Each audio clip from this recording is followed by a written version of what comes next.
my PJs. I'm FayWhat, and I'm going to help you get your week started off right.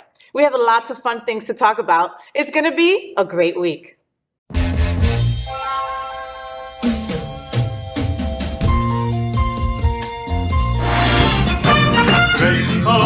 Gay boys, hashtag that girl.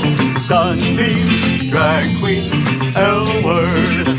Is that girl the girl of all our dreams? She's everything that every girl should be. Aqua, South Beach, hashtag that girl. Pride-filled, tea-dance, Wilton. Is that girl Latina, but she's universal too. If you find a girl to love, only one girl to love, then she'll be that girl too. That girl. The FayWhat Show is America's first LGBTQ plus morning show, and we are live right now on Roku, Apple TV, Android TV, Amazon Fire Television, YouTube, and Facebook. I'm also on demand. It's Monday, August 15th, 2022. So let's kiki about what's going on in the LGBTQ plus community. I have a sidekick joining me in bed. For some conversation, malpensados. You should know by now. What did you think I was talking about? Sucios. Our first segment is Gay Boys Sleep Late. And this morning I'm joined by my gay guy pal. You know him and you love him and you stalk him. Model and burlesque performer, Damien Lenore. You can find him on Instagram at Return of Babylon. Good morning, Damien, and Good welcome morning. to my bed. Ooh. How you doing? I'm good. I'm better now. Thank you. Yes, I made that coffee from ground beans that I picked. Do you pick coffee beans? I don't know. Okay, honestly, I went to Aldi and I got some coffee and that's what ended up happening. It's pretty good. It was on sale. It was 2 for $4. Things are tough. Listen, Aldi is the truth. Folks at home, if you don't know what Aldi is, it's like Whole Foods' illegitimate cousin that's a little broke, but it's really good stuff. It really is. I do all my food shopping there. I mean, I have to. Except for fruit. Except for fruit. Why? Fruit has to come from Publix. Why? Because you ever have Aldi's cut up fruit? No. It's not good. Take my word for it. Okay. Yeah, So cut go up to- fruit from Publix, everything else from Aldi. Well, you heard it here first. All right. So there's a lot of interesting things going on this week in the LGBTQ plus community. Can you want to kiki on some of them now, David? Let's do it. Let's do it. So first, the Marvel Cinematic Universe, or MCU, is taking over everything. The upcoming Black Panther 2, Wakanda Forever movie. I used to love to say that, Wakanda Forever! Like when that movie came out, that was just me running around screaming Wakanda Forever. And people would just look at me like, wow, Faye has lost her shit. Anyway, so Wakanda Forever, the movie will introduce Ironheart, a black female genius who creates a suit of armor like the one worn by Iron Man that she uses to become the hero Ironheart. Afterwards, Ironheart will be getting her own series on Disney+. Ironheart, like Black Panther, will celebrate excellence and diversity in the Black community, and it was recently announced that RuPaul's Drag Race star Shae Couleé will have a role on the show. Will Shae Couleé be the first drag queen superhero? We don't know. What are we all talking about? What do you think? This sounds really cool. Doesn't it? Yeah. I love that. And I love the name Ironheart, right? Yeah, it's like tough. It's like fierce. Like you put that iron suit on and nothing could touch me. Boom. What do you think about Shae Couleé being in it? I love her. Yeah. I mean, I'm sure it'll be awesome.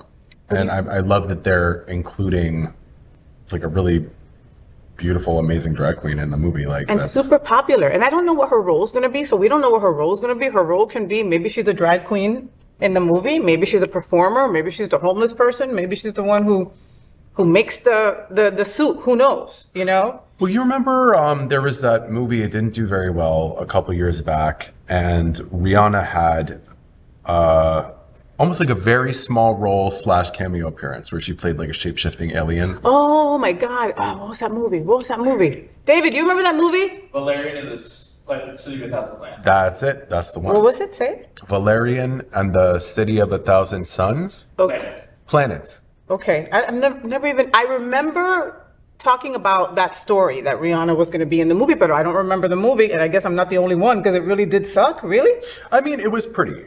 It was giving like Fifth Element a little bit. Yes, yes. But not on the same level as Fifth Element. Got it. Got it. And then, But it was fierce to see Rihanna like doing her thing. yeah, no, of course. And like, Shae Couleé is such a talented drag queen, and I was like surprised like when it was getting to the end of Drag Race All Star 7, and she had like 1 star. Yeah. And she was like at the bottom, mind you. Then she came up front with some dance routine and her song, and she blew everybody away and got 3 more stars. And then I was like, girl, you might take it all. I won't spoil it. She didn't win,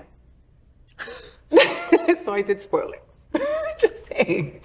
I would definitely watch whatever role you guys give Shae Couleé. Make her a superhero. She'll be fierce no matter She's gonna what. be fierce no And matter what. beautiful and fierce and poised and incredible like she always is. Amazing to Marvel. They keep on including, because I mean, we all used to look. At least for me, I would see a lot of these movies and just look at somebody with like superpowers and just think, okay, wow, they're different, they're the outcast, and then you kind of relating that to LGBTQ plus, But them to actually go, bam, drag queen. You can't change that. That is what it is. Yeah. So make it happen. I definitely will be watching. Next, can food be queer? Well, if a queer's eating it, I guess we can make it queer, right? So is there food that you just associate with going out with your LGBTQ plus friends? So back in June, the food and recipe website Bon Appetit hosted a series of articles called Food is Queer that inspired John Russell at LGBTQ Nation, hello LGBTQ Nation, to write about disco fries, all right? You've had disco fries. For those who have never experienced this, what's wrong with you, okay? This is an after-hours delicacy. I'll say it slowly. It's French fries. Queso, that's cheese. And then right on top, gravy. Just let that soak in. And then I'm nasty, so I put ketchup on top. Oh, look at your face. Come on. Here in Wilton Manors, you can get them at New York Grilled Cheese. Oh, I love New York Grilled Cheese, and they make these fries incredibly, So what foods are queer? What do we love, both being super healthy and super not? Like, what are we all talking about? Is there queer food? Cut up fruit from Publix. Listen, if I put anything, I could put kale on your chest and eat it, and it would make it queer. I'm just saying, or like something baked. Isn't that like, we're bakers, right? Like LGBT, we like to bake a cupcake or bake a cake. Is that like queer? Yeah, I mean, I do not have like a cooking talent whatsoever. So I admire anyone who can cook. That's whether they're queer or they're not. Okay. But there were, like it used to be foods that stereotypically like gay people eat. Oh, it's feminine to get a salad at a restaurant. As if your dude orders a salad at a restaurant, is he gay? Like you remember things like that or whatever.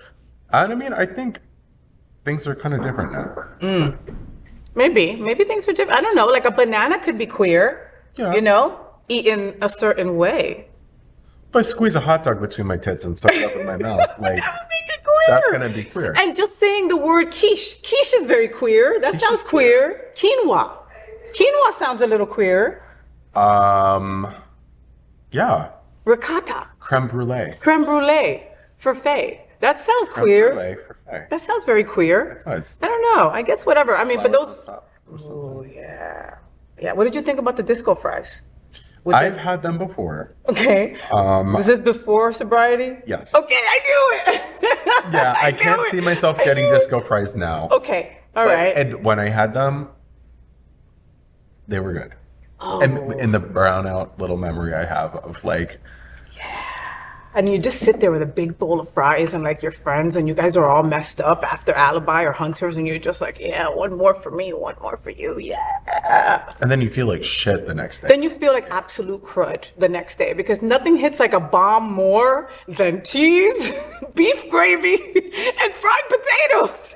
It's a cleanse, technically. Sure, we'll call it a queer colonic, all right? Oh my God. Next, queer spaces are disappearing all over the world. Part of it is because of LGBTQ plus people becoming more accepted in mainstream society, probably, but part of it is this thing that is called hetrification, all right? So one of the biggest causes of hetrification are bachelorette parties, believe it or not. So that's when straight girls want to get out and party, but don't want to be hit on by guys. So they frequently invade queer spaces. While most queer spaces are super welcoming to everyone, straight people who are tourists to our world will often not understand our culture and how to respect our experiences, you know? Now, this is happening in places like P-Town and even right here in Wilton Manors. Move over, gentrification. Straight girls are destroying queer spaces with hetrification. What are we all talking about? What do you think about this? There is absolutely nothing on this planet more obnoxious that I would less like to be around than a bachelorette party. Point like blank, plain period. simple. Like, I do not ever want to be around that. However, in my chosen line of work, I am around these parties somewhat regularly. Okay. I mean, there was a point in your life where you were a male stripper. Okay. Yeah. And so there was a time in my life when I worked at a strip club. Don't get it twisted. I was the bartender. Okay. Okay. And I remember where there would be certain parties would come in and be like, yes, they're coming into party. They're coming into let loose and let some money out their pockets. But then once they get to a drunk place, it's no longer fun. I bet you were the best strip club bartender. I really was. I used to work at this place called Dollhouse that doesn't even exist anymore. And like the girls' uniforms were a white bustier with like little hot shorts and like these really cool stock. I mean, yeah, it was a thing. It was a thing. How did we end up talking about the strip club? I'm talking about gentrification. Back to that. It's like, they think they are entitled to walk into these spaces that aren't intended for them and behave however they want because, oh, we're safe because we're in a gay place. Yeah. And at the same time, we're just going to act however we want to act because we're these like entitled chicks. Like, but it might not be entitlement, Damien. It might be stupidity or ignorance. It really could be that I know you see it as disrespect, but I really think it's a delusion. I don't think that people see it that way. They're not thinking far ahead as this might be a trigger. This might cause a LGBTQ plus person to not feel safe by having a hetero person here. They don't think that far about us. We're not that important to them. But that's a certain type of entitlement because they've never had to think that way. Yeah. Regarding queer people. Yeah. You know, I mean, like, they've had to feel fear and trigger and stuff like that walking into a regular bar. So everything that they're experiencing in a regular bar that they're trying to avoid, they're creating an uncomfortable space in a bar that belongs to another community and not caring because, oh, I want to have a good time with my girls at a bachelorette party. Got it. And it's just like, they'll try and get on the stage. They'll try and get on the pole. They'll even come to like drag shows and stuff like that. And they'll try and dance with the drag queen. Yeah, I've seen that. As a part of the show. Your number. Oh my goodness. I don't ever effing want any drunk bachelorette people as part of my number ever, unless I'm pouring like water if you're pulling them into your routine, then that's different. Yeah. You're inviting them into your space. Yeah. But you're saying that they just automatically just feel that they're entitled. I can do what I want. Like locusts. We're here at this bar. We're not part of this community, so we're just going to act however we want to act. So do you think that they should just stay in their own spaces and not get into ours? I think there's a respectful way to engage in other people's communities. And when you walk in with like a bull in a china shop attitude about it, that's not the respectful way to do it. Well, and that's why many gay boy places don't allow girls in. I mean, I know that should be against some kind of law, but I can see how they'll be like, well, you know, we're not going to let you in. If you're more than two girls, we're not going to let you in because we don't want the debauchery and the craziness that you're talking about. I've seen like bachelorette parties where the girls are just so hammered that they get into fights. Yeah, it's embarrassing. They're knocking people over. They're knocking people off stages. Yeah. And I love girls. I have no problem being around straight girls at all. But when it's like an entire flock who want their party to be like the center of events in whatever space that they're in, that's when it becomes a problem. Or when straight people hijack other places, like gay places. Weird places. This is what I think should happen. All those bachelorette parties should go with FayWhat to a lesbian bar. All right. We'll have a great time. Whatever happens there stays there. You still get married the next day. Nobody talks about it. We're good. Just turn them all out. That's it. No, we can't tell the straight people that we do that. Next, Kevin Bacon's new conversion camp thriller, They/Them, takes gender identity into the horror genre. In a recent interview with Yahoo Entertainment, Bacon explained that the movie was based in large part on raising his own kids with wife, Kyra Sedgwick. I love her. Kira Sedgwick, she's awesome. He discussed not wanting to force kids into boxes and being afraid of how to create an open and accepting environment for them. He based the movie on trying to understand how parents could reject their children on being LGBTQ+. Kevin Bacon and Kira Sedgwick got parenting right. What are we all talking about? Well, I think that's really awesome. To like raise their kids to be not only tolerant and accepting, but open and accepting to themselves, not feeling like they need to like fit a mold or check a box off. You know, and if more parents did that, kids would be more open to talk to their parents about stuff like that. You know, parents are always talk to me, don't keep a secret. It's okay, I'm here for you. But then they don't kind of like set it up to make it okay. Yeah, for you to sit there, you know, actions. That's an action. Those are actions, you know. It's funny because I know and they're also dog lovers, Kira Sedgwick and Mr. Bacon, Kevin Bacon. They are. A friend of mine was walking a dog that he was fostering in New York City, and they walked by a random person that says, "Oh, you know, I know somebody that's looking for a dog like this. Oh, wow, what a coincidence! This dog is up for adoption." Bing, bang, boom, the dog goes to freaking a beautiful house in Brooklyn where Kevin Bacon and Kira Sedgwick live. Wonderful. So they're That not dog won the lottery that day. right? Yeah. So they're great doggy parents and they're great people parents as well. More parents should be like this. Take notes. Can you talk to my parents? I'll send them over. Don't worry, the language thing, you'll get over it. Finally, recently I attended the Girls, Gays, and Days prom for our queer adults who couldn't go to their own prom. So the town of Montgomery in the Hudson Valley area of New York has lots of kids who would have been in that same group. Local parent and ally, Lisa Ruiz, didn't want anyone to feel left out. So she created the Kaleidoscope Pride Prom for Montgomery area kids. The event was held on June 18th and was a huge, huge success. A bunch of LGBTQ+ kids as well as adult allies attended. The event had mocktails and food for the kids, a drag performance, and dancing. If you want to help out with donations for next year's prom, you can message the FayWhat Facebook page and we can get you in touch with Lisa herself. And we hope to help them as well next year. They hope to make the event big enough for kids in the entire country next year. What are we all talking about? I love that these are becoming more and more, like it's spreading, you know? Mm-hmm. That's awesome. It is. I mean, and we do a story about this probably every year. There's always an LGBTQ+ prom somewhere, or somewhere where an LGBTQ+ person wins prom king or something like that. And those stories always warm my heart. You know, but I always think about those little town USAs that, like a Montgomery, that have 15,000 people. You know, we have 15,000 just on Wilton Drive, you know? And so it's got to be harder when you don't have other people that are going through what you're going through, you know? Like, high school is supposed to be this wonderful time where you're exploring yourself, trying to figure out who you are. You don't need the added crap of, oh, you can't go to prom because you're gay, or, you know, you can't take someone of the same sex to prom because you're going to get in trouble, you know? And these LGBTQ+ proms give you a space to do just that. You know, like I said, I went a couple of weeks back. Remember when we spoke about it?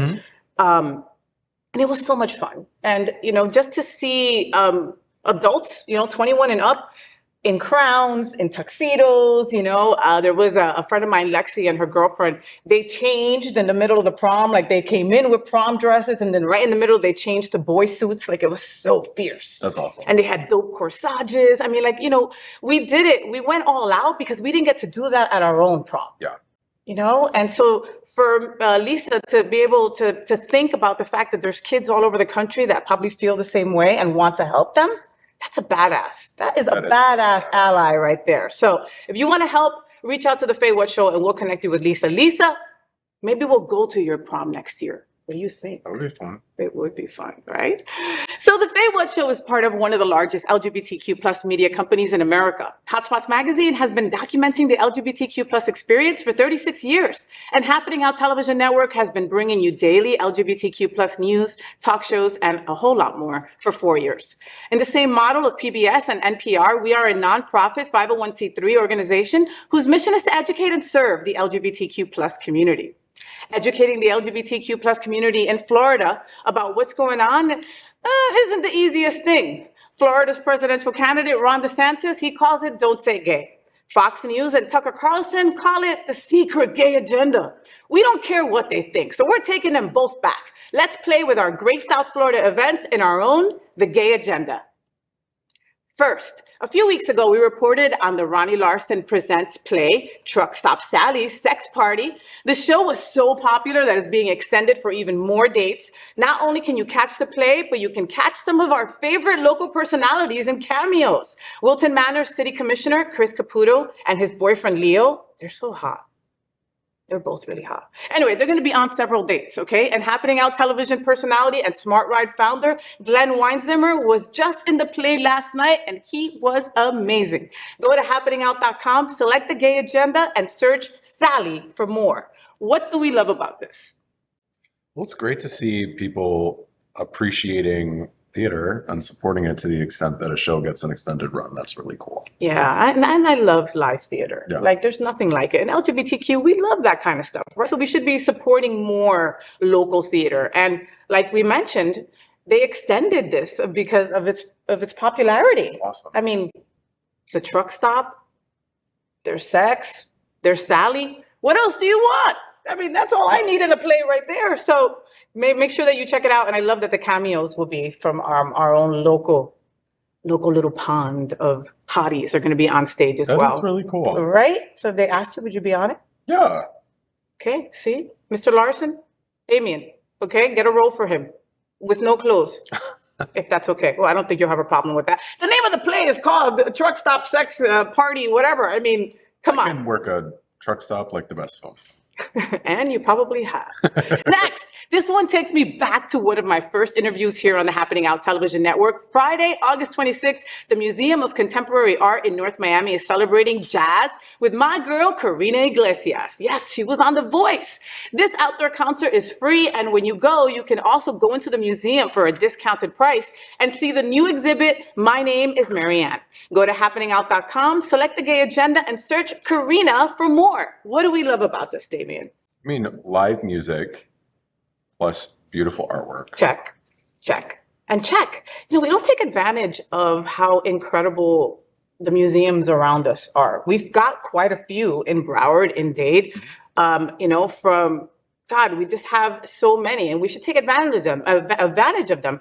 A lot of them have like free First Thursdays. A lot of them, like this one, has a discounted rate to go in, and you also get a live show outside. There's so much to do here in South Florida. We're just so lucky.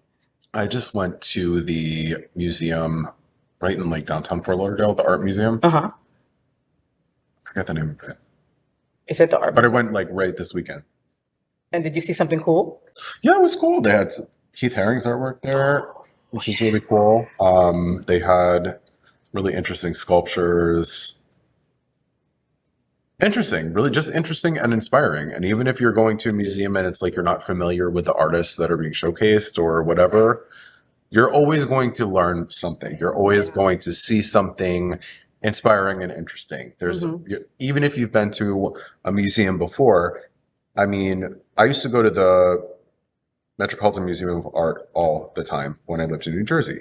And I must have been to that museum 100 times from when I was little to like right before I moved here. Like I loved it there.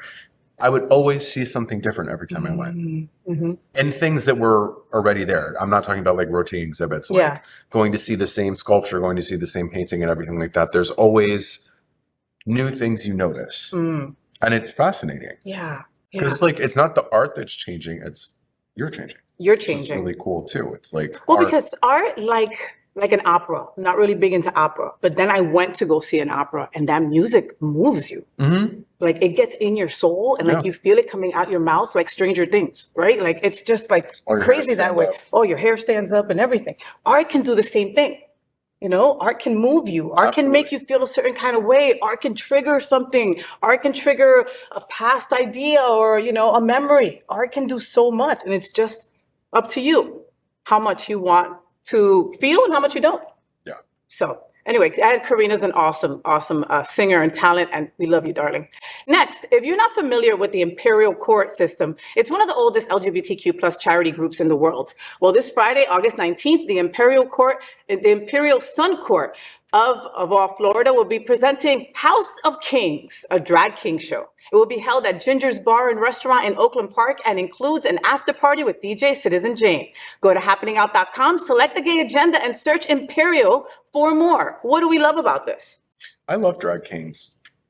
Well, you run into them a lot in your art form, don't you? Yeah, I've had, you know, I've been in shows with drag king performers on not as many occasions as I would have liked, because I feel like they aren't always given a platform. You know what I mean? Like I thought there weren't a lot of them, that maybe that was why I hadn't seen so many drag kings. You don't think that's the case? I'm sure if it were a more mainstream like opportunities were available, you would see more drag kings. You're saying like what RuPaul's Drag Race has done for drag queens. If something like that were to happen for drag kings, then maybe there would be more of a need for drag kings. Well, I think things or are a want. like evolving. You know, people still like a lot of the broad view of drag is still very a small piece of what drag actually is, you know? Yeah. And I mean, drag kings are fabulous and amazing and so much fun to watch and everything like that. So I'm super, super, super excited. Yeah, I think that's going to be really cool. And let's talk about this being in Oakland Park. You know, I remember before COVID and people were like looking for houses and they couldn't afford to live in Wilton, so they would move to Oakland, right? It was like, okay, that's close enough. But now I'm hearing all these like parties popping up in Oakland. Like Oakland Park is trying to like get the people off Wilton Drive, I think. And they're doing like kind of edgy stuff, like not the same stuff we're doing here, like different edgier kind of versions of what we're doing here, which is really cool. Yeah. Yeah. Didn't you have like a gothy event or something like that? It was something similar, but it was also in Oakland Park. I don't know. It wasn't Ginger's, but listen, I love the newness of it, the freshness of it. You know, I'm all about seeing a drag queen anytime, all day, every day, but to see the other side of it and to appreciate it, I'm all about it. And, you know, an after party with DJ Citizen Jane, it's a sexy bitch right there. She's hot. Yeah, I got to show you the beer commercial she did. Absolutely. Oh, so hot. Anyway, go to happeningout.com and select the gay agenda and search for Imperial for all the information on that. So next, the OutShine LGBTQ Plus Film Festival is hosting another night of movies and socializing with Cocktails and Cinema presents Peter von Kant, the story of a gay movie producer, his abusive relationship with his assistant Carl, and his love affair with the handsome young Amir. The event is at 7 p.m. on August 18th at the Paradigm Cinemas in Tamarack. Go to happeningout.com and select the gay agenda and search cinema for more. What do we love about this? That sounds like a very fun, dramatic movie. Which I love. Right? Abusive assistant that I love. Abusive, I love. Abusive, but I love.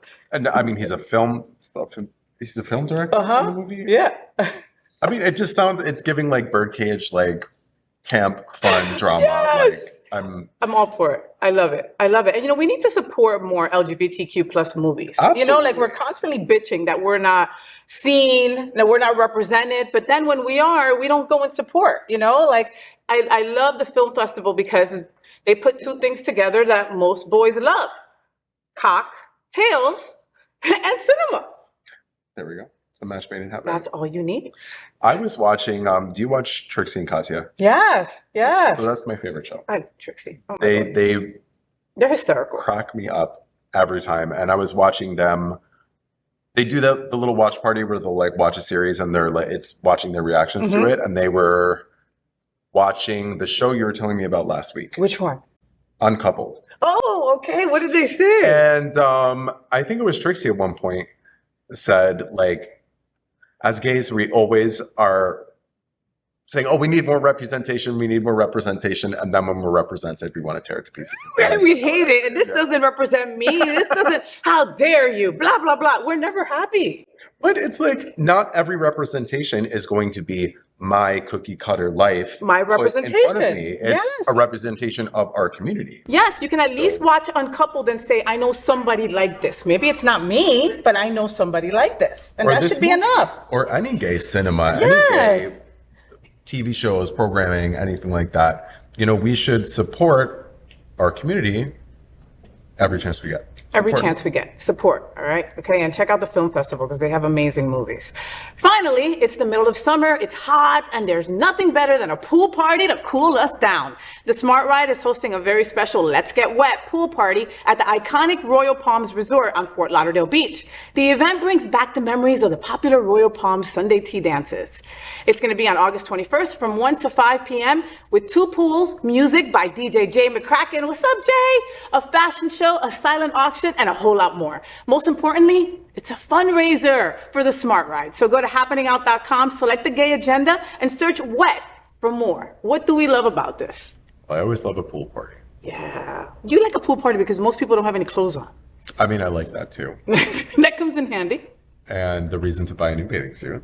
And this is for charity, which is awesome. Yes, yes. And I love that they're taking it back to the Royal Palms place, because that used to be like the end all and be all place on Sunday afternoons for the boys. They would love the Sunday tea dances at the Royal Palms. So for a long time, that was the place to be on Sundays. And then the place got sold to a nice gay-friendly straight couple. And then the tea dance was no longer there. So for this event, Glenn Weinzimmer and the whole crew at the Smart Ride are bringing it back to this place. So that's awesome. It's like a nostalgia thing. It's a nostalgia thing. Yeah, and it's a nude thing, and it's a fashion show thing, and it's a fundraiser thing. So make sure that you get your tickets to go and support. Okay, the Smart Ride is one of the most important fundraisers of the year. So go to happeningout.com, select the gay agenda, and search WET for more. So you can see rich content on all these events at happeningout.com and click the gay agenda in the menu. Well, that's what we will all be talking about this week, and the events that we want to attend. I got to thank Damien for getting up early and sneaking into my bed. Yeah.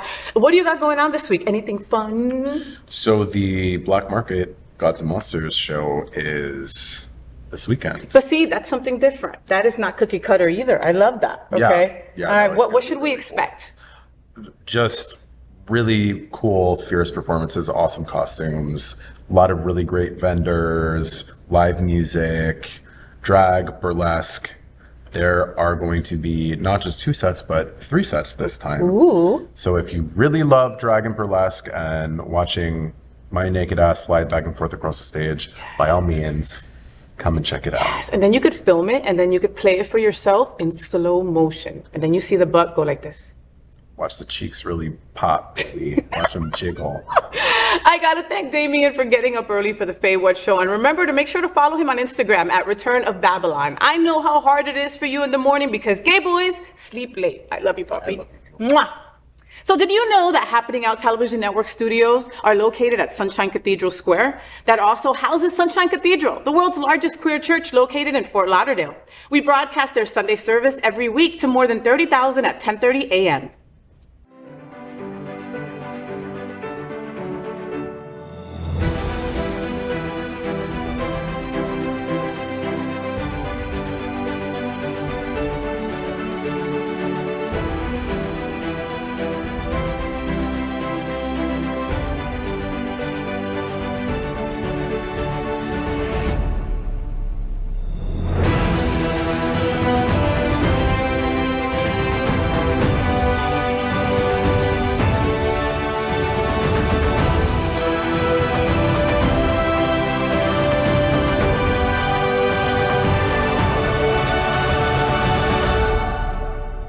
I'm Victor Jimenez, the Executive Director of the Tampa Bay International Gay and Lesbian Film Festival, and Sunshine Cathedral is my queer church.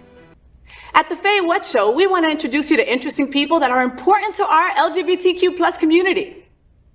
I'm super excited about my next guest. Her name is Hava Holzhauer. Yeah, I said it right. Hava for Congress, baby. So she's running for the Broward Palm Beach County Congressional seat, District 23, and a very important seat, and looking to replace Ted Deutsch. Help me welcome Hava. Hi. Hi. How are you, Miss Hava? I am good. It's great to be here with you. Thank you so much for saying yes, for being on the FayWhat show. I totally, really appreciate it.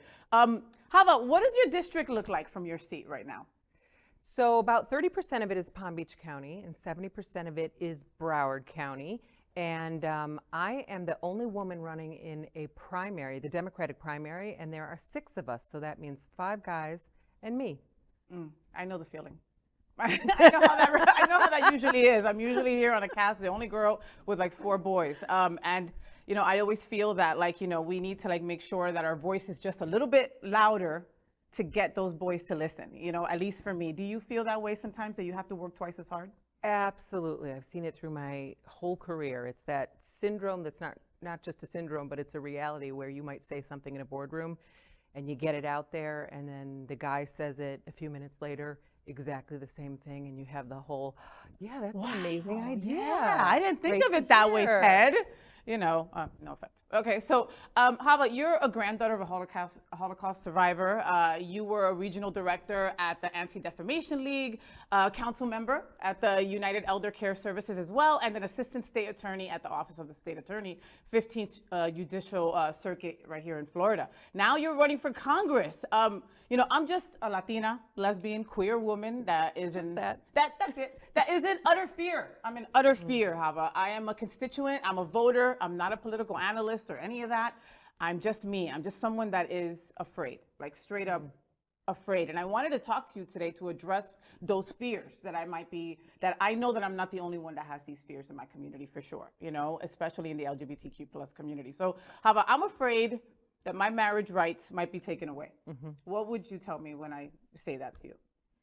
First, I would tell you that you're an amazing person, and it makes me sad and angry that you feel that way, but that I understand why you feel that way because of the state of Florida and the state of this country and the marginalization of so many people and the attacks specifically on women and on the LGBTQ community. Yeah. So I understand your fear, and it makes me really angry and upset, and it's why I'm running for Congress.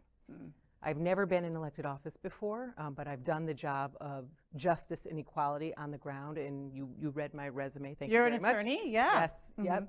Civil rights, workers' rights, standing up for people, discrimination cases, hate crimes, and then at the ADL through education, anti-bullying, upstander work, all that great stuff. Justice should be at the center of governing, and it's not. It's not. It's always around it, right? We are always trying to decide what rights that we can keep from people.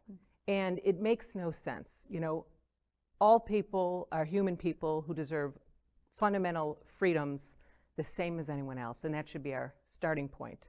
So for me, in Congress, it is to strengthen equality, to strengthen the rights, the privacy rights, that will maintain our rights to marriage, to marry who we want, to live with who we want, to contraception, to be free, you know, from what others impose on us. And then every other decision about finances, about climate, about, you know, affordable housing, about prescription drugs, it should all be made through the lens of justice. So, and it's just so often not, Hava. It's just not. Another one of my fears is that, you know, I'm afraid that, like you mentioned, contraceptives, I'm afraid that my stepdaughter might not have the same rights to her body as I've had for all this time. What do you say to that? I say that it is a fear that's based in reality, and this is why we need to, you know, pay attention to what's going on at the federal level, and we need to make laws across this country that are applicable to elevating people, to, you know, standing up and to, you know, codifying our rights into law so that they can't be messed with, you know, humans. Humans are the failure in this puzzle, right? We are in a country of abundance. We have amazing people. We have amazing financial resources. This is the country that everybody wants to go to. It is, and it still is, and it still should be, but we need to live up to to that standard. Yeah, to that standard. Yeah. And so, you know, we just have to put justice in its rightful place in the law. I'm afraid that my nieces and nephews won't be able to go to school and mention their crazy Titi Faye because I'm gay and the Don't Say Gay bill passed. I'm afraid of that. What do you say to that? It's a horribly, incredibly hurtful law, right? And one of the reasons we know is that it's not even based in reality. Because the conversations that our governor, he who will not be named, like Harry Potter, you know, gives for making this Don't Say Gay law is that he's trying to protect, you know, children at the kindergarten through 3rd grade and 4th grade level. And these conversations aren't even, you know, happening. But what we do want kids to be able to do is talk about their families. Yeah. Like, what's going to happen? The kids who are making stick figures of their families in school and they have 2 moms or 2 dads, they can't make the stick figure anymore? Or what happens if we have a boy who comes to school and he's a 2nd grader on Halloween and he dresses as a Disney princess? Is he going to be like put in timeout or sent home? Or what happens if the teacher who is gay has a proud display of her wife on her desk? Is she not allowed to display that picture anymore? And these aren't theoretical, because this is actually what's happening. People are sharing these stories of concern. We have a teacher shortage in a lot of places. What a surprise. What a surprise. What a surprise. And good teachers, Hava. You know, I had a teacher that basically saved my life when I was in high school. I was not out to my family, and my parents are very religious, so they've never been able to wrap their head around. And now I'm their daughter, and they love me how they can, right? But during that time, I had an incredible drama teacher that just saved my life and gave me a safe space, gave me somewhere that I could be and love whoever I wanted to. And it makes my skin crawl that other children won't have that same luxury. And it's not a luxury, it's something that everybody should have, a great teacher that they can talk to about anything. It is terrible. My mom is a retired teacher who had national certification, and she worked in communities where, you know, kids really needed the support of their teachers, and she remembers that time, and we talk about it. And what does Mama Hava say? Mama Hava says, first of all, giving her a gun while she's also trying to maintain a classroom and teach students and focus on what we're educating on. And like Florida, what are we, still 48th in the nation on education? So while we are like the worst of the worst in terms of productivity and the ability to educate our kids for the future, we're adding all this other, it's really garbage. It's garbage. It's not something that helps in any way. It only hurts. Yeah. And so, you know, we have to get out, we have to use our voices, we have to protest, we have to talk about it, we have to write about it, we have to let more people know, we have to hone our messaging, we have to scream about it. We have to scream about it. You mentioned giving your mom a gun in the classroom. So let's talk about gun reform. You know, I know enough that I don't want a gun around me, Hava. You know, I know that we don't have guns in our home. We don't want a gun in our home. But these are scary times, and every week we have a mass shooting that just diminishes the lives of so many. You know, and now the gentleman that we will not mention, you know, is saying like, hey, well, I don't even think that you should need a permit anymore. Okay, everybody can just carry a gun as they please. What do you feel on that? So it's another thing that's really terrible and is affecting our freedoms. I think a lot of Americans have gotten confused with rights and responsibilities and what goes along with that, which is duty and obligation. If you have the right and the freedom to drive a car, you have the responsibility and the duty to do it safely, right? You have to make sure your vehicle's safe. You have to drive in the right lane. You make sure not to drink and drive. Yes. You know, you follow rules. This is with every freedom, right? There comes obligation and duty. But there are some exceptions that he who will not be named is a proponent of, and a lot of people in this country, and that includes around guns. They think there should be no duty and no responsibility when you have a gun. Well, if you have the right to a gun, you also have responsibility. Responsibility to keep it locked up, responsibility to not let somebody get their hands on it that shouldn't. And, you know, the big picture as a community and as a country, you know, there have been almost 100 mass shootings since the Parkland shooting in 2018 in the state of Florida. Which was right up the street from here. Correct, and is in my district. Yeah. And it is, it's shameful that, you know, people would rather be right than smart. Yeah. And it's time that we elect people who prefer to be the opposite. And what that means is that they will do anything and everything to make a difference and to save a life.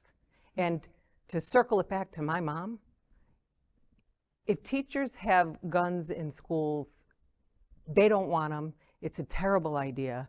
And it's not the answer to school safety, and it's not the answer to the gun problem. I know that it's a missed issue, but they don't get paid enough, Hava, to be doing that. It's not like teachers are getting paid 200 grand, where it's like, okay, you know what? I'll take a little course and learn how to defend myself. But I mean, teachers don't even get paid well. Like, I don't get it. Most of the teachers that I know do it for the love. Do it for the passion. Do it because they want to make a difference in the lives of children. And they consider their students, I'm getting chills, they consider their students their kids in a lot of, and these are LGBTQ folks that are also teachers, you know?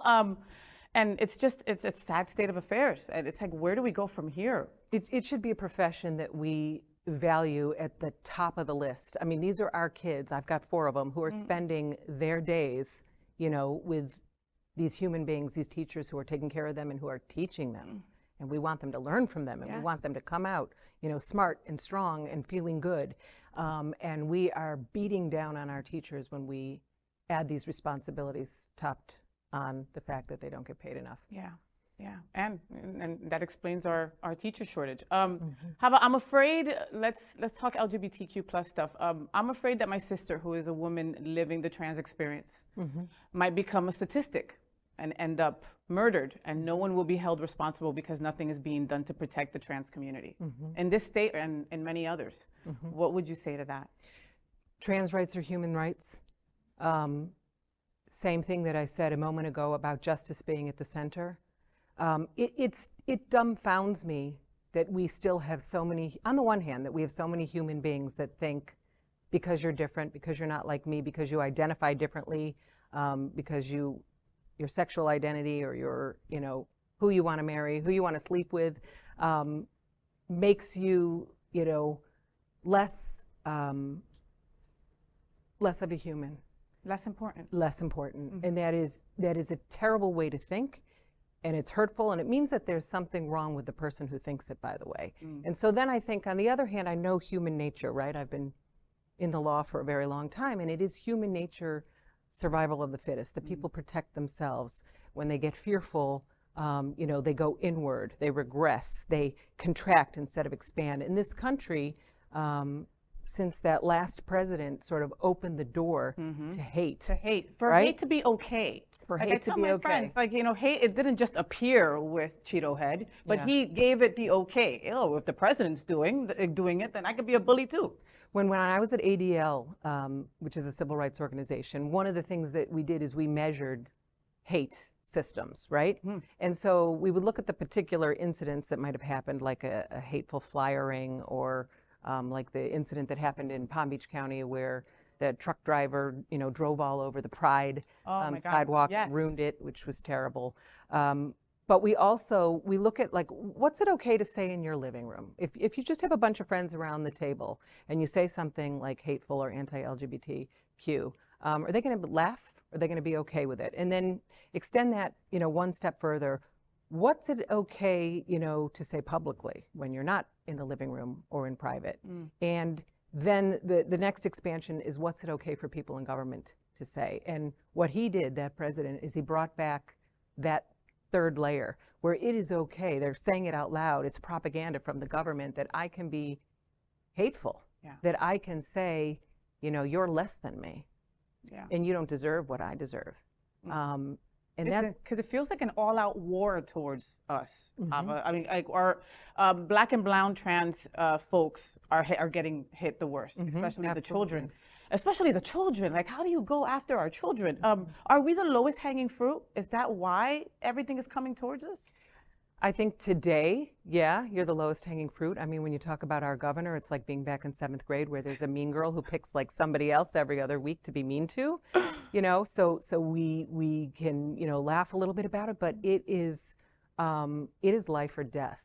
And I don't find anything funny anymore in what our governor does. I used to laugh at the memes that somebody, you know, might show. I can't even laugh at them anymore. I have to agree with you. Because it's very, very serious, and it's about life or death. So Yeah, like I showed you this, I was showing you this before camera, if you can zoom in on here. This is the sticker that Chizzy.com did, and all the money is going out to Equality Florida. Thank you guys for doing this. This is so cute. So it's a sticker, and it's Rhonda DeSantis. So it's, you know, Ron DeSantis dressed as a drag queen. And I showed it to you, and your first was like, oh God, you know? And then we laugh for a second, right? But then the reality seeps in that this, who we're mocking is an absolutely evil individual. Right, and why are they doing it too, by the way, is to expand their power. Yeah. Right, and so, you know, we, the rest of the people, have to stop giving power to people with those attitudes and work to change hearts and minds, because it is a really concerning direction, and I'm concerned also about your sister and you know, members of all of our families that, you know, identify as anything that isn't, you know, considered heteronormative, right? Yeah. Yeah. Let's talk about, we're going to talk about everything today. Sorry, guys. It is what it is. Okay. I want to know. FayWhat wants to know. So I'm afraid about the police sometimes. You know, I am a white passing cisgender woman, but, you know, a lot of my black and brown friends are not, you know, and, you know, we've had clashes with the police in the LGBTQ plus community, to the point where many prides don't want police to be around because it's kind of like a trigger. You know, what do you say to my black and brown siblings that in the LGBTQ plus community that don't feel that the police will ever understand them? There is a lot of work to do in law enforcement. There are also a lot of terrific people in law enforcement. We want to applaud those leaders in law enforcement who step up and admit to the possibility that there needs to be improvement, right? We have a lot of agencies and departments that are closed off to training and to changing this norm because they don't want to admit that anything's wrong. Yeah. We can't get them past that. So we want to applaud, for example, the officer that stopped the other officer, I think it was in Palm Beach County recently, from going overboard and attacking someone who had just been arrested. And then she herself got attacked, which is really, really scary, and sort of shows us all the layers of that phenomenon. But I applaud her. She's a hero. Yes, like, she is. she The is bravery. a tremendous member of law enforcement, you know, who should be elevated for her choices in that moment, because that was very hard for her to do. Training is something that we need across the board in law enforcement. I know that when I was at ADL, I brought a program to the state of Florida that was only in Washington, D.C. at the time. It's called Law Enforcement in Society, and we trained the 1,000-person police department in Tampa on bias and bigotry, on anti-bias, on recognizing your special role when you carry a gun and you wear a badge and you're in that elevated position in society and you're coming into these intense situations. You know, you really have to be on your game and know that you're protecting everybody equally. Yeah. So we need law enforcement. It's a part of, you know, the law and order that we strive for in our country and in our communities. But we need training, and we need to, you know,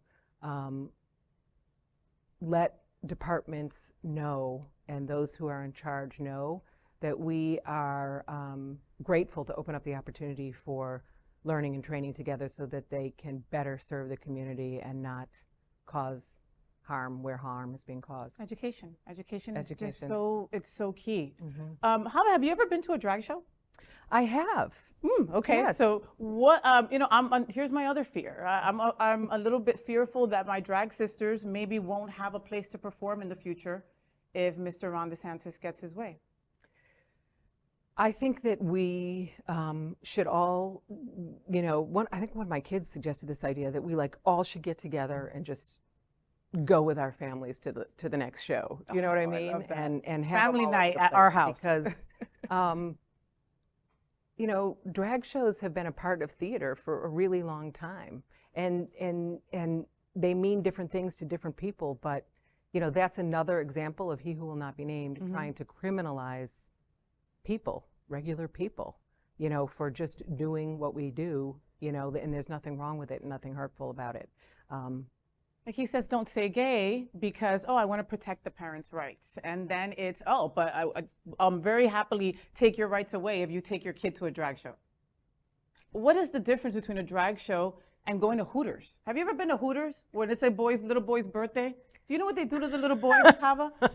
They blow up 2 balloons, true story, and you folks at home can attest. They blow up 2 balloons and they put boobs in the guy's shirt, in the little kid's shirt, put him on a table, and all the girls dance around him. There's nothing wrong with that. Nobody sees anything wrong with that. Right, right. The First Amendment separated freedom of religion and, you know, our rights for a reason. It isn't morality. Somebody's morality and somebody's religious beliefs should not be the guiding force, you know, to what is right and to what we all have the freedom to do. And, you know, this guy is trying to, you know, do the worst of the worst and make a point of it, because none of it makes any sense. None of it makes our community better. And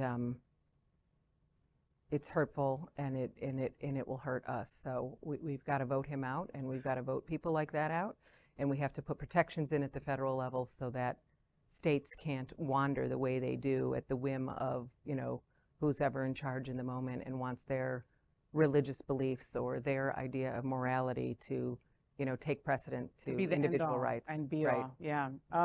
Well, speaking of that, so Hava, why should LGBTQ plus vote for you instead of any of the, excuse me, other 5 boys that are running with you?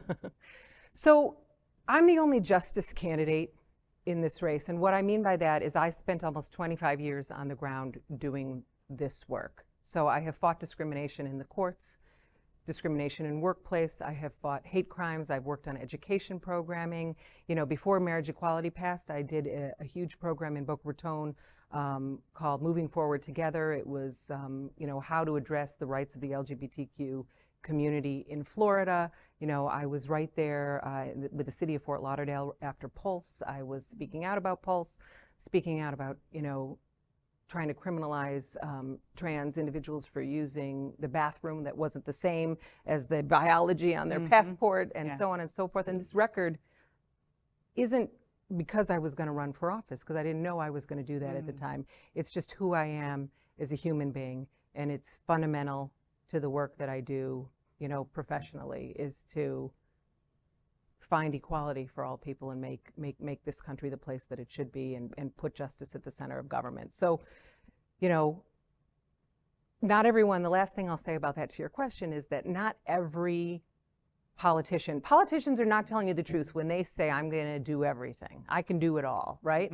Because you can only be leaders in some areas. It's not humanly possible to do it lead all in every single area.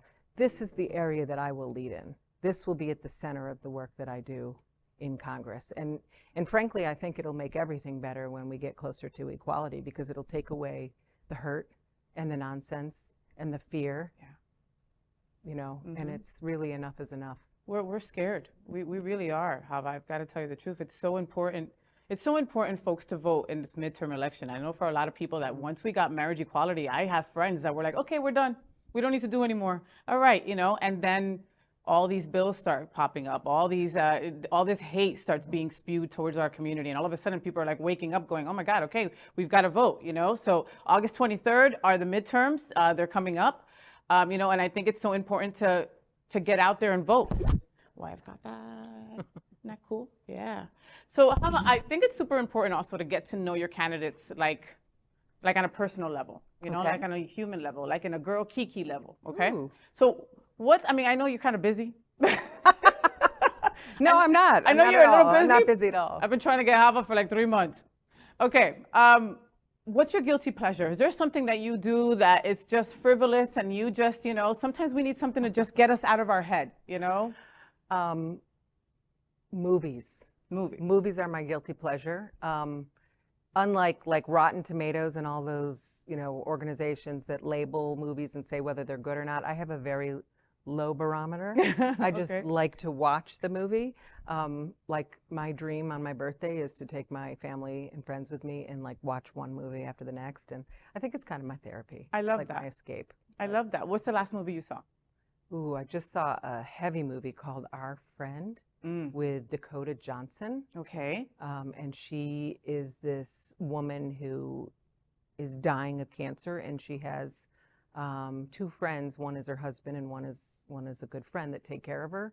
And it sort of shows the progression through this disease, but centered around the friendship and the loyalty and the support, and also all the people from the outside who aren't comfortable with the way this friend is showing support to this woman who's dying. And it was very emotional to watch this movie. But I also think through movies, it is a guilty pleasure, but it's one of the ways to learn about other experiences and experience empathy for an experience that you might not have had yourself, and teach you about something that you've never experienced. It's true. And sometimes you just need a good cry. Like when you first said that, I was like, oh God, what a downer movie. I don't know if I'm going to go see that. But every once in a while, you need a good cry. Yes. Is there a movie that you know you can go to if you're having a bad day that you've watched a million times? Yes, I am also guilty of watching the same movie over and over again. I've watched Notting Hill over and over again. Oh, wow. I think like once upon a time I wanted like Julia Roberts to play me in a movie. You know, I could see it. Yeah? I could totally see it. I used to wear my hair curly and I could see it. Can you see it? You totally could see it. Yeah. I could see that. And I thought that. I'd be Erin Brockovich once upon a time. I could see that too. Right? So. Oh my God, I love those movies. Okay, all right. So let's play a quick game of or. Okay, so basically I tell you two things. You pick which one you would prefer in kind of like a flash kind of deal. All right? Okay. You like ready, fast, Hava? Like I have to answer real fast, or I could think about it? I'll let you think about it, girl. We're friends. We're good. You get half a second. All right. Okay. Go. Okay. Ketchup or mustard? Ketchup. Marinara or Alfredo? Ooh, maybe mustard. Sorry. Alfredo. Maybe mustard. Depends on the food. Am I having a pretzel or a French fry? Right? Is that right? Exactly. That's what I thought. That's our girl. Ice cream or gelato? Ice cream. Okay. I know you don't watch a lot of TV, but RuPaul's Drag Race or Queer Eye? Queer Eye. Oh, Lady Gaga or Ariana Grande?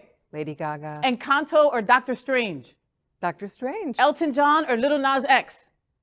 Elton John. There you go. Wow, I love it. Thank you so much, Hava, for that. Lastly, just tell our LGBTQ plus community just a last message. What do you got for them? I've got your back. I am an ally. I'm a proud ally. I have been for 25 plus years. You can look me up and read about it, but call me, reach out to me, let me know the issues, and I will continue to support you no matter what my work is going forward. But I hope that you'll vote for me. August 23rd is Election Day. This is a really important time to vote and an important primary here in Florida. And thank you so much. Thanks for your time. Thanks for believing in me. Folks, all right? Thank you so much for being on the FayWhat show today and for your allyship. I feel it, and like I saw it on a screen, but now I feel it. Like I feel that energy. You know, you're one of the good guys. Thank you for your allyship. It means so much. We're constantly telling folks we can't do this without our allies. We just can't. We just can't. That A in LGBTQIA, that's you, Ms. Hava. Thank you. That's you. We should all be allies, but thank you. Everyone should be an ally, and it sucks that we have to talk people into it, but it's where we're at. August 23rd, go vote. Please check out HavaHolzhauer.com for more information on Hava and how you can help her and her campaign. Thank you for being on the FayWhat show, Hava. Thank you, thank you, thank you.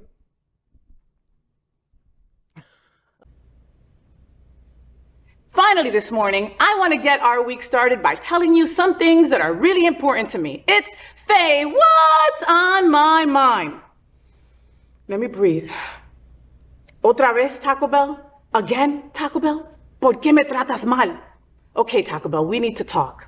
I know it's partly my fault. I am a Latina lesbian that should know better than to ever eat at your restaurant anyway. But when the wife, the Cuban, who has been legit looking forward to reconnecting with her beloved Mexican pizza, wants a Mexican pizza, I try to make the lady happy.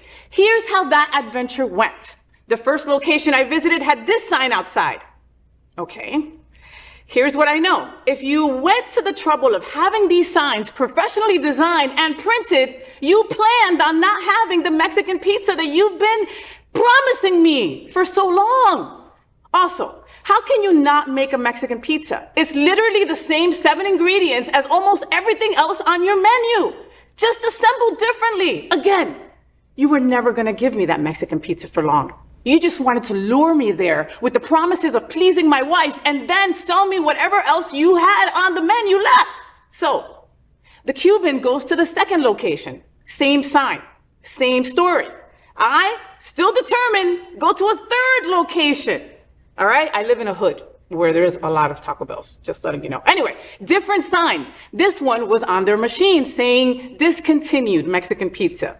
I feel like an abused partner. You've played me. You've played and toyed with me to the point where I am done with Taco Bell and the delicious Mexican pizza that many are fans of, like Doja Cat and Dolly freaking Parton. It's not just me who loves Mexican pizza. You have betrayed us all in the worst way. I know, Luna. How do you look in the mirror in the mornings? I know, Luna, I know. I will never fall for your alluring ways again. These Puerto Rican lips will never ever have Taco Bell in them. Wait, what? This just it? Pizza, Mexican pizza's back? Oh, it's back today? Okay, I'll be right there after the show. And you better not tell me that it's not available for breakfast, okay? So I'm going there right after the FayWhat show, that's it. All right, well, sorry, that overtook what was on my mind. That was what was going on. Mexican pizza is really important to me, folks. Well, that is the FayWhat show. I hope that you had fun, and I am really passionate about trying to connect the L and the G in our LGBTQ plus community. It's often hard for us girls. If we believe we are one strong community, then we must support all the letters of our LGBT and Q plus. We opened the show with a nod to Mary Tyler Moore and That Girl's Marlo Thomas. This show is dedicated to a strong LGBTQ plus community. I just encourage you to be a little bit kinder, a little bit funnier, and embrace our tremendous diversity. It's what makes us so strong.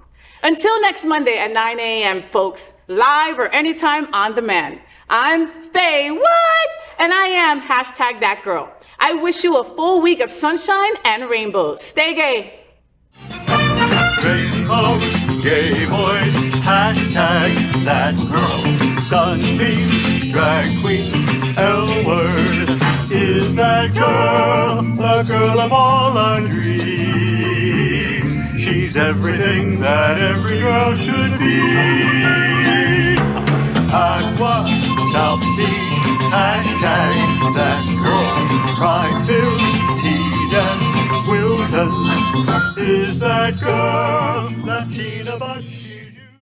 So, did you enjoy the show? I know you did, so make sure to click subscribe so you won't miss any of the events, news, or interviews right here on the FayWhat show.